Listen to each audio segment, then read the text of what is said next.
Selamat malam Bapak Ibu Saudara yang terkasih di dalam Tuhan Yesus Kristus. Berjumpa lagi melalui media online bersama saya Pendeta Eunike Trikayasudi. Bapak Ibu Saudara, kita akan merenungkan sabda Tuhan dan kita akan berdoa bersama. Mari kita berdoa. Ya Allah, tuntunlah kami dengan roh-Mu yang kudus dalam pembacaan dan perenungan firman-Mu malam ini. Amin. Saudara-saudaraku, saya ingin mengajak kita semua untuk merenungkan firman Tuhan dari salah satu bacaan leksionari hari ini, yaitu dari Yakobus pasal 5 ayat 1 sampai 6. Yakobus pasal 5 ayat 1 sampai 6. Saya akan bacakan untuk saudara semua. Jadi sekarang, hai kamu orang-orang kaya, menangislah dan merataplah atas sengsara yang akan menimpa kamu. Kekayaanmu sudah busuk, dan pakaianmu telah dimakan ngengat. Emas dan perakmu sudah berkarat, dan karatnya akan menjadi kesaksian terhadap kamu, dan akan memakan dagingmu seperti api. Kamu telah mengumpulkan harta pada hari-hari yang sedang berakhir. Sesungguhnya telah terdengar teriakan besar, karena upah yang kamu tahan dari buruh yang telah menuai hasil ladangmu, dan telah sampai ke telinga Tuhan semesta alam keluhan mereka yang menyabut panenmu.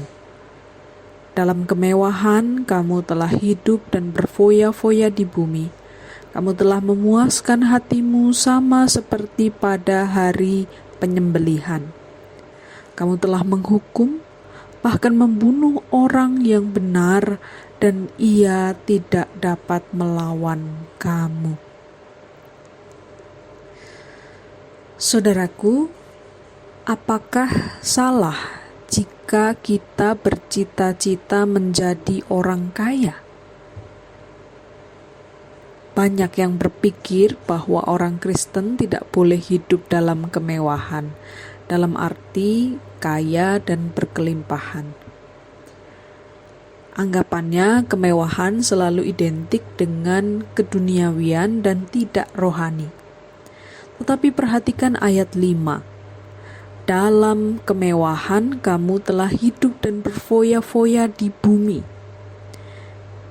Jadi, berfoya-foya dalam kemewahan inilah yang tidak dikehendaki oleh Tuhan. Dalam suratnya, Yakobus memberikan peringatan keras terkait dosa-dosa yang secara spesifik mudah menjatuhkan orang yang kaya. Nada kemarahan Yakobus menunjukkan betapa seriusnya dosa-dosa tersebut.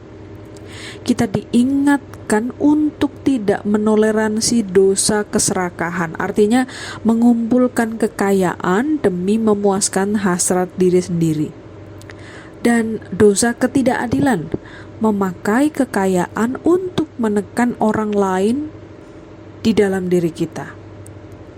Nah, kita perhatikan dalam ayat 2, 3, dan 5, Yakobus menegur mereka yang telah mengumpulkan harta pada hari-hari yang sedang berakhir, dan memperingatkan pembacanya untuk tidak hidup berfoya-foya di bumi.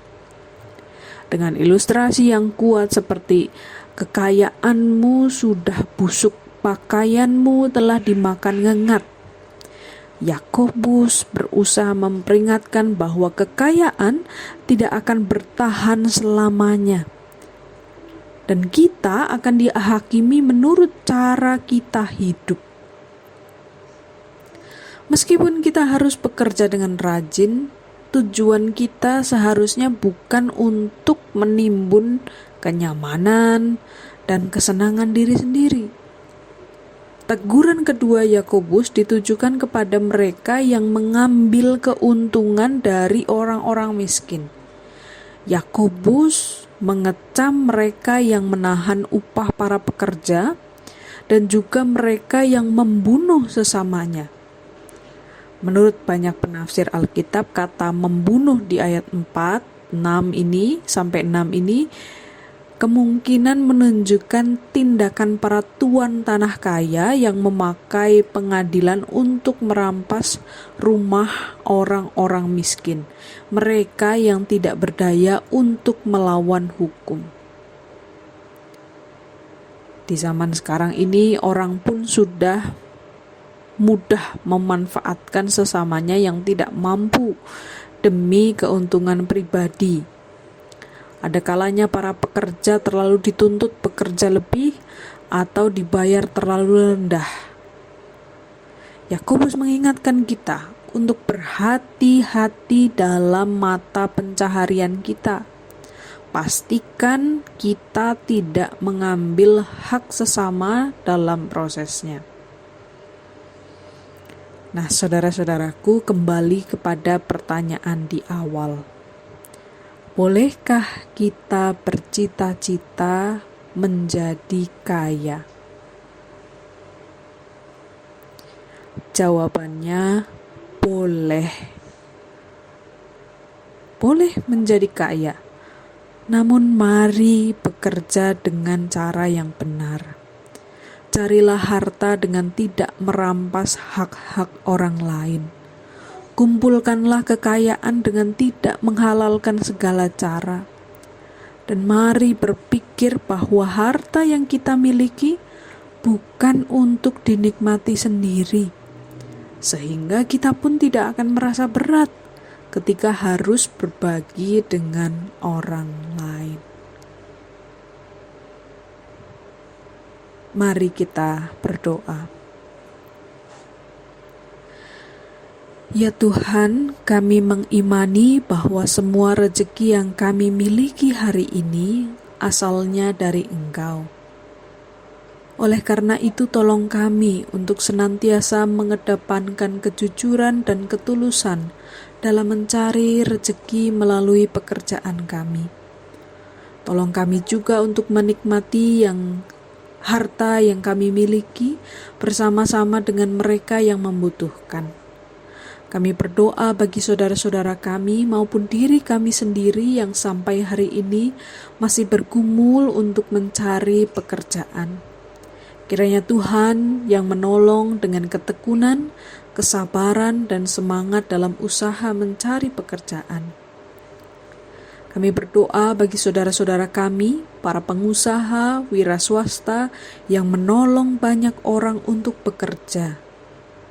Kiranya Tuhan terus menolong mereka untuk bijaksana, berlaku adil terhadap anak buah mereka, dan usaha mereka menjadi berhasil agar nama Tuhan saja yang dipermuliakan.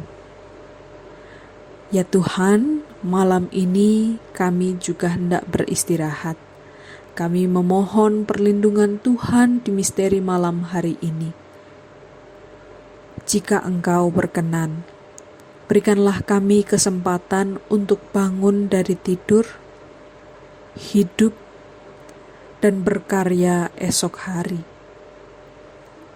Di dalam pengasihan-Mu, kami mohon.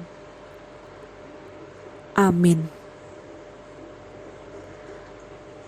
Saudara-saudaraku yang terkasih dalam Tuhan Yesus Kristus, demikianlah bersatu hati dalam doa, edisi Selasa 31 Januari 2023.